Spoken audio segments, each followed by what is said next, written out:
Hi, this is the 13th part of the video. When Americans sing the Star-Spangled Banner, the United States national anthem, they are singing about Samael Iblis Diabolis, who is known as Azazel.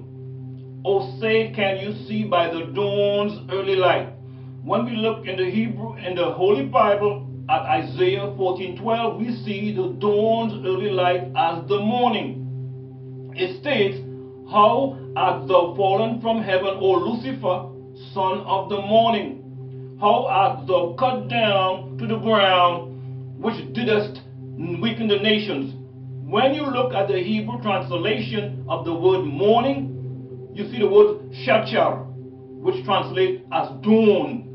So the song is saying, "Oh, say, can you see by the shachar, Satan, early light?"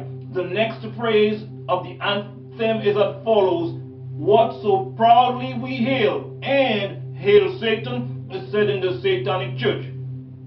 So this country who claims "in God we trust," a phrase that isn't even in the Bible, doesn't trust in the Elohim, God's judges of Avram or Ibrahim or Abraham, but in a God, the son of the devil, and seeing the flag of their nation in the light of Lucifer, Shachar, also known as the devil. Oh no, no, no. My Nubian people, enough is enough. Be deceived no more.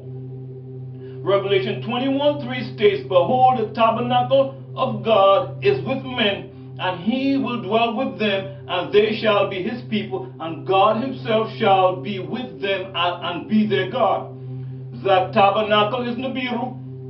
That God is Anu, Ayun, El. Holy Tablets, chapter 1, tablet 538 explains, "The grand mothership Nibiru can hold many thousands of crown-shaped ships, but this mission had only 2,880 crown-shaped shams. It also has a fleet of 24 crystal cities with crystal-like domes, giving them the ability to break down light as a prism would and be able to make use of the energy."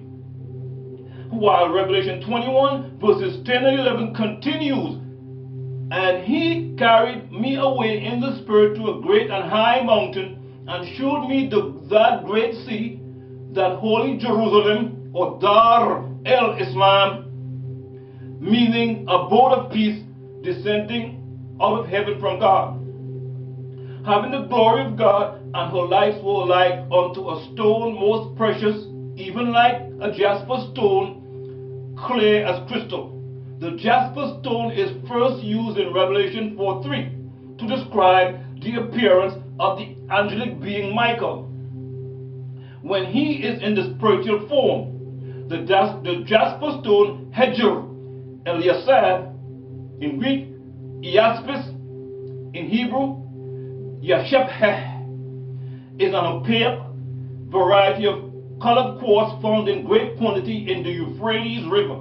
The fact that the jasper is nearly transparent describes the vaporous form of the angelic being Melchizedek as he appeared to the prophet John, son of Zebedee, in the heavens. Jasper also comes in the colors red, yellow, and a few duller colors. When the colors are in the stripes or bands, jasper is called striped quartz. The jasper stone is mentioned in both the Old and the New Testaments. It is the third stone in the fourth row of the Levi priest's breastplate. Exodus 28:17, 39:10, and 39:13. In Revelation 15:2, the prophet John, son of Zebedee, describes what looks to him like a sea of glass blended with fire. He first envisions the sea of glass in Revelation 4:6. This is a description of the crystal city. This is because its appearance reflects amber-colored lights or flames and jasper, accompanied with an emerald green glow. This is why people who have witnessed these ships describe them as dark red lights. These colored lights reflect off the crystal city's transparent glass enclosure. It has the shape like that of a beehive, which is a glass enclosure that is clear and transparent. This gives it the sea of glass effect. The great city is composed of precious stones as clear and transparent as glass. Do you understand? I, Malachi, as Netir, must let my voice be heard in the earth again. I am Re, who is Amun Nubi Ruach Patah, the Tum or Netir Atum Re. I am that I am. Ehiyah Asher Ehiyah. Aniyah Dik Aniyah. I will be what I will be. I metamorphosize as the great Yuthri caterpillar, wisdom, onto the Taslug cocoon, strength, on into the most beautiful Farasha, butterfly, beauty. I am God by my number 9, 3 times 3, and my works. I, as an Atir, God, through my rays of light, grow them into Nibiru, gods out of Mother Earth, each becoming an Atir as myself, God, beauty, Gomer, strength, Oz, and wisdom, Dabar. That is I, Netir, Amunubi, Ruach Patah, Tum, take men, light, known, and women, darkness, mystery, mere mortals, and make them into Nitiru, gods. Women are inner beings, and men are outer beings, exposed beings. Women have vaginas. The contact of the sperm of the male and the ovum of the female can only happen properly by insertion of the phallus into the vagina. Her fertilization in her ovaries or ovum takes place in the darkness of her womb, but the sperm produced in the seminal vesicle onto the prostate glands must be ejaculated outwards. To ejaculate is to separate the life from the darkness of the inner being and to put it outside of oneself. However, the orgasm, as in the word organs, is done on the inside of the woman in triple darkness. So she is the seat of mysteries, called the mistress of darkness, unlike the male or man. I am that being who opened his uteti, the 2 eyes of Re, and the light cometh, the great Bauz, falcon. I am that being who shutteth his eyes, and darkness cometh, the great Boomer or owl. I am he who commandeth, and the Moyat, waters of the Nile, flow forth. I am he whose name the deities know not. I am the maker of the hours and the creator of the days. I inaugurate festivals. I make the water flood. I am the creator of the fire of life, through which the products of the workshops come into being. I am Khibira, the babe that crawls on all 4, the dove scarab as the sun pushes up in the morning. I am Rain, the man that walks on 2 in the midday sun. And I am that Atum, Timu, the elder that dodders along with a staff on 3 in the evening as the sun sets. I am of the woman, the goddess of gods, the Netir of the Netir. I am the remover of the illusion of the sun in motion, the master of all time, who is setting all on the path to Taful, in which we have 9 positions. Only the truth of yourself I bring to you will make you truly free and reinstate you as Nidir. El Ilo is your appointed deity in the heavens and the planet Earth. Anu, who is Alyun El, the Most High, the highest. The All, El Kulum, knows your secrets and disclosures. El Kulum knows what you will earn and lose, as your body knows every thought and move.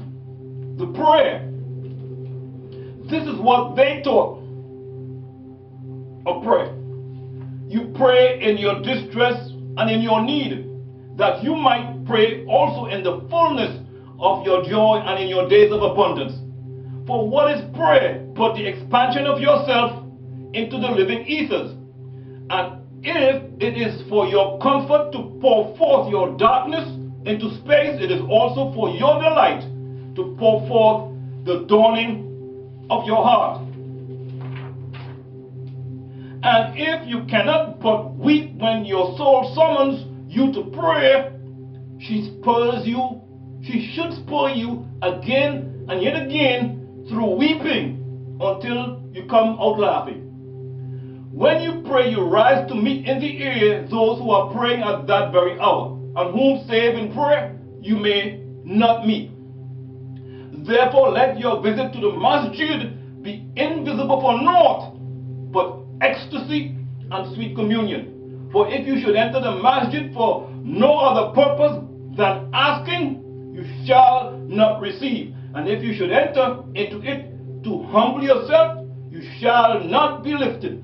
And even if you should enter into it to beg for the good of others, you shall not be heard. It is enough that you enter the temple invisible. I cannot teach you how to pray in words. Listen to the messages of Anu from the Elohim to your words, save when he himself utters them through your lips. I cannot teach you the prayer of the yam, meaning the seas, and the forest, and the mountains. But you who are born of the mountains, and the forest, and the yam, can find their prayer, in which are thine, in today's which are thine also. We cannot ask you for all, for thou knowest our needs before they are born in us. You are our need, and in giving us of thyself, thou givest us all. But those who know pray this way: Our Heavenly Father, for you are the all, for you are of the all, and you are in the all, and all is in you. You are the head of the 300 Igigi of those Anunnaki who are still in the skies. O most holy, your name is found amongst the holy ones, the Anunnaki of the heavens. For you are to name all the things that are brought into existence. Blessed is your name, O most holy. Your name is found amongst the holy ones, the Anunnaki of the heavens. For you were to name all the things that are brought into existence. Blessed is your name. Nothing and no one can give you a name, for your name is of the all. You have been appointed Anu. O Anu, your kingdom will come, and what you will and ask of us will be done on earth Tiamat, just as things are done in the heavenly skies amongst the Anunnaki. We ask you to please give us the breath of life each day where we raise, and we will procreate as you wish, and forgive us if we disagree, as we forgive those who disagree with us, and protect us from the evil ones and their temptations.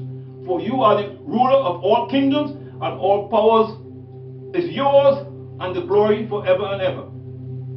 And we know you have appointed one of the Yahwehans, your own grandson Adonai Tammuz, as our shepherd. And we have all that we need, as you and the Anunnaki declare.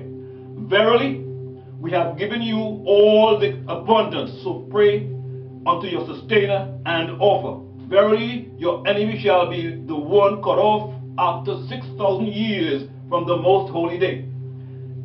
He lets us rest in the outer fields of green grass, and leads us to quiet pools of fresh water. He gives us new strength. He guides us into the right path as he has promised. Even if we go through the deepest fear of death, we will not be afraid, because we know you are with us. Your flail and rod, your wares, protects us from disagreeableness. You prepare a table before us where all our enemies can see. You welcome us as honored guests upon your ship, and will fill our cups to the brim. We know that your goodness and love shall be